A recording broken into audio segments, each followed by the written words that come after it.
ఈ రోజు మనం పడే కష్టమే రేపు మనల్ని ఉన్నత స్థానంలో నిలబెడుతుంది. ఇది మీకు తెలుసా? చాలా కాలం క్రితం ఒక శిల్పి ఒక అద్భుతమైన విగ్రహాన్ని చెక్కాలని అనుకున్నాడు. అక్కడ దొరికిన 2 రాళ్లతో అక్కడే విగ్రహాన్ని చెక్కడం మొదలుపెట్టాడు.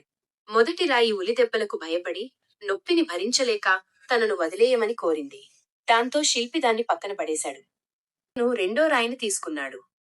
ఉలి దెబ్బలు తగులుతున్నా ఆ రాయి భరించింది.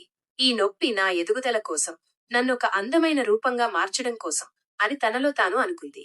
కొద్ది రోజులకు ఆ రాయి ఒక అద్భుతమైన దైవ విగ్రహంగా మారింది. అందరూ దానికి పూజలు చేస్తూ గౌరవించడం మొదలుపెట్టారు.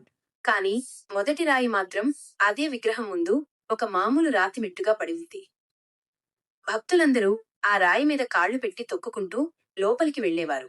అప్పుడు మొదటి రాయి బాధపడుతూ, మనం ఇద్దరం ఒకే నది ఒడ్డున దొరికాం. కాని నీకేమో పూజలు, నాకేమో ఈ తొక్కే దెబ్బలు ఎందుకు అని అడిగింది. దానికి ఆ విగ్రహం ఇలా సమాధానం ఇచ్చింది. అన్నాడు, ఆ శిల్పి వేసిన ఉలి దెబ్బలను నేను భరించాను కాబట్టే ఈ రోజు నేను విగ్రహాన్ని అయ్యాను. నువ్వు ఆ కష్టాన్ని వద్దన్నావు కాబట్టే ఇప్పుడు అందరి కాళ్ళ కింద నలుగుతున్నావు.